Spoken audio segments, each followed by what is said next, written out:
Kyotaro pull off what would be the biggest upset perhaps in K-1 history. Look at the towering Semmy Schilt here, 6'11" versus 6 foot even.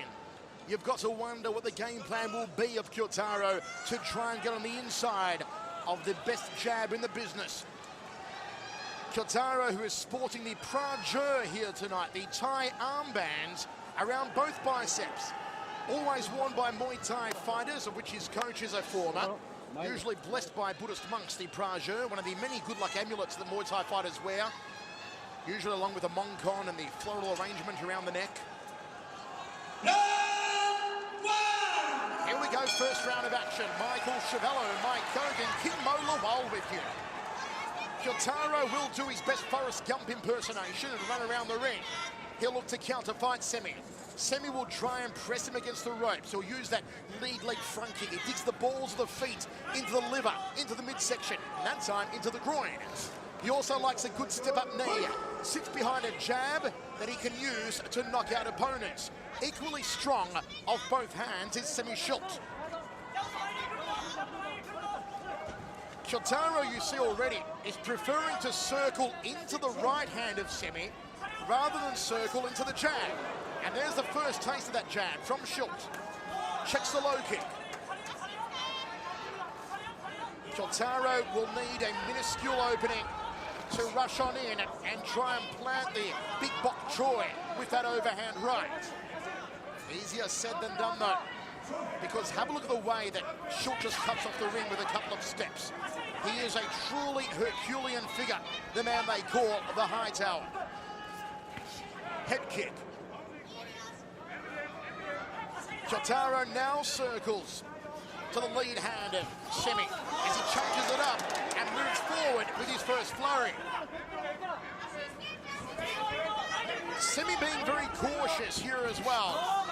He's aware of that power in the right hand of Kyotaro. Kyotaro knocked out Melvin Manoff with that right hand. He knocked out Peter Urs with that right hand. But he has never fought somebody 6'11". Nice inside leg kick on the femoral profunda there from Kyotaro. I'm liking what I'm seeing out of Kyotaro so far. He's just trying to find his range still, but he's very mobile. And Semmy so far is having a difficulty cutting him off and getting him to, somewhere in a corner where he can unload. And there it is, the first power flurry from Kyotaro.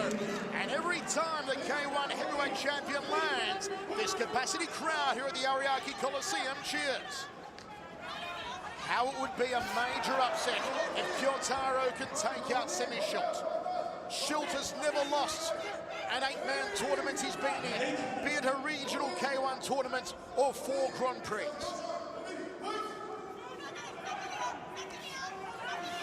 High knee from Semmy. We've seen him use that to great effect.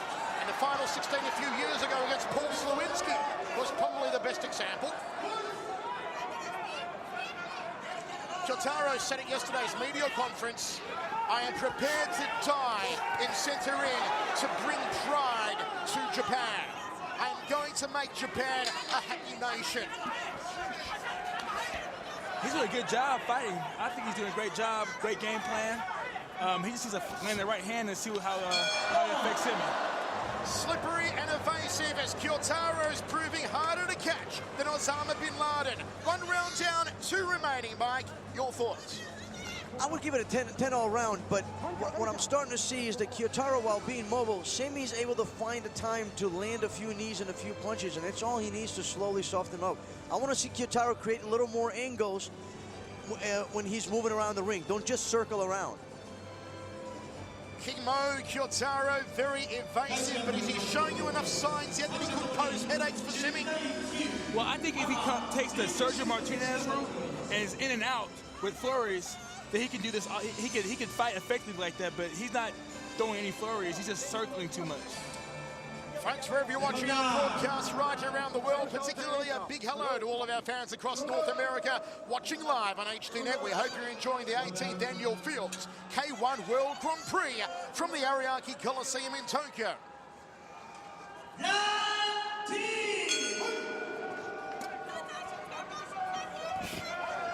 Semmy Schilt comes out jabbing.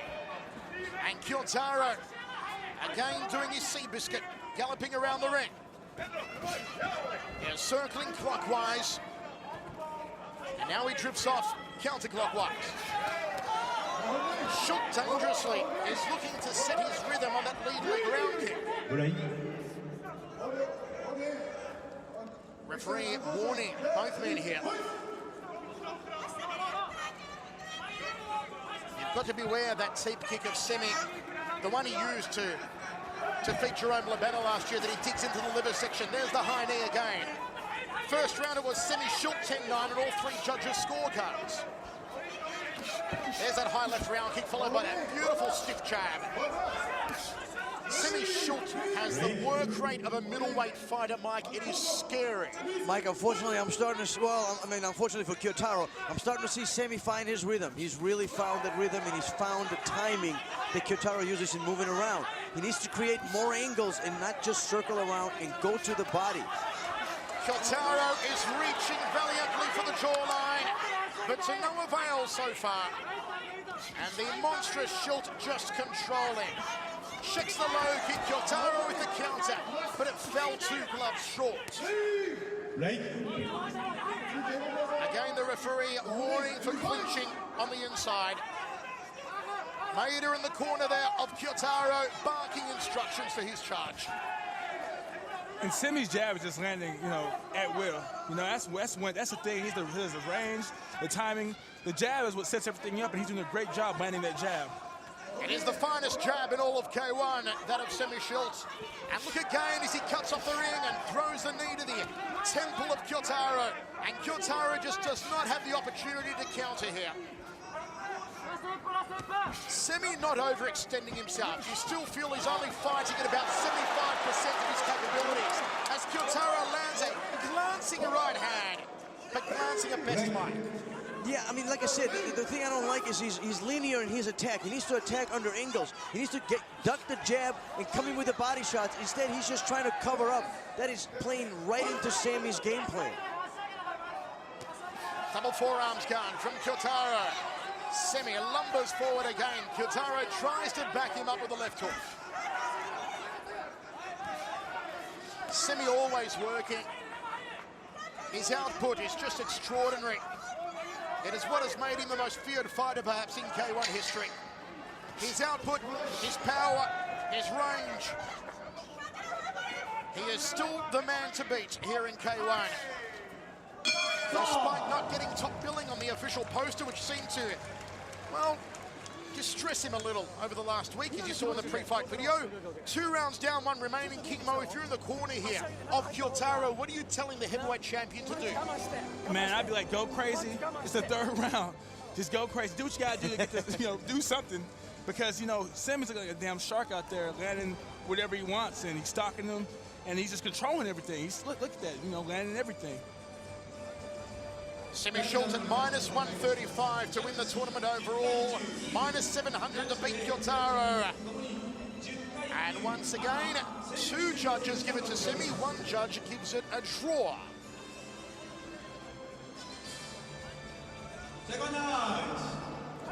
Who will face Peter Ertz in semi-final number 1, side A of the draw?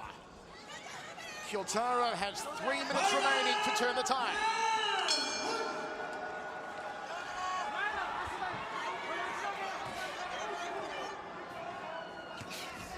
Stiff jab again from Schilt. Jab 2 from the high tower. Kyotaro seems to have a little more gusto behind him now, but still just having trouble getting on the inside. He rushes forward and swings for the heavens.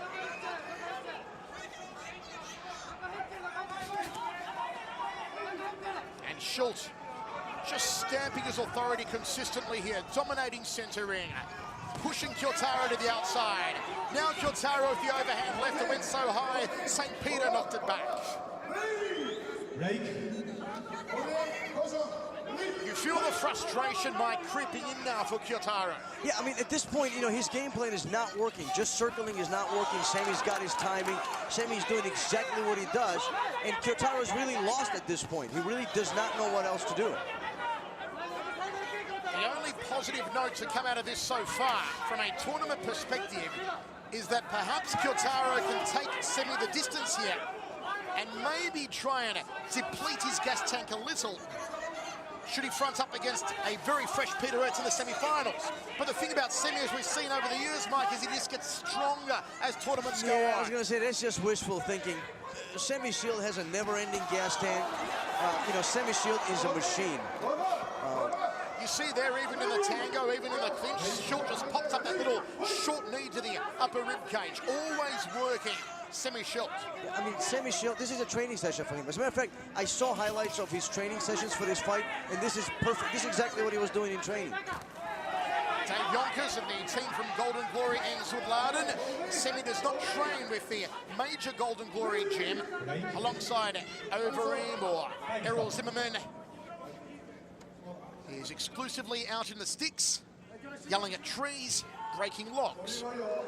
And the referee gives an official caution for Kyotaro for clinching. And blocking sunlight for the villagers. They are very pale in Zuidladen. And again, 2, 3 jabs landed by Semmy Schilt. He's taking more hits than Miley Cyrus's bong. Is Kyotaro here in the final round? If Kyotaro was a little taller, maybe like 2 or 3 inches taller, he'd be landing those right hands and those left hooks a lot, actually a lot more, but he's missed them due to size. Mike, you've got to take your hat off, if you're wearing a hat, though, to the tenacity and the gallant fighting heart here of Kyotaro. Most definitely. I mean, Kyotaro is game. He's come prepared for this fight mentally and physically. He just seems to be failing at the game plan. I don't really know what their game plan was, but I think it was to come in and out, and that's just not happening. But, hey, he's fighting a 4-time World Grand Prix champion and a favorite to become the 5th. That's a tall order. From Kyotaro, and that will be all. Semmy Schilt will advance to the semi-finals to take on his old arch-rival, Peter Ertz. I want to take this time to send some shout-outs to my boys from Fairtax that are watching live this in San Jose, California, and my second family, my Strikeforce family. My boys and girls are watching it, and their leader, your boss, actually, Scott Coker. I know he's watching it. Much love to you. I'm done. That's it.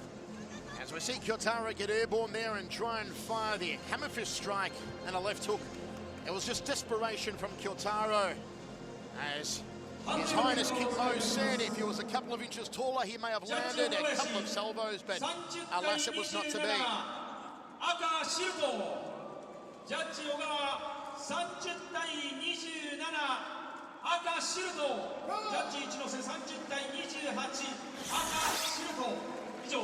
Semmy Schilt makes it through to the semi-final round yet again. 30-27, 30-27, 30-28. 2 quarterfinals down. Semi-final number 1 will be Peter Ertz versus Semmy Schilt.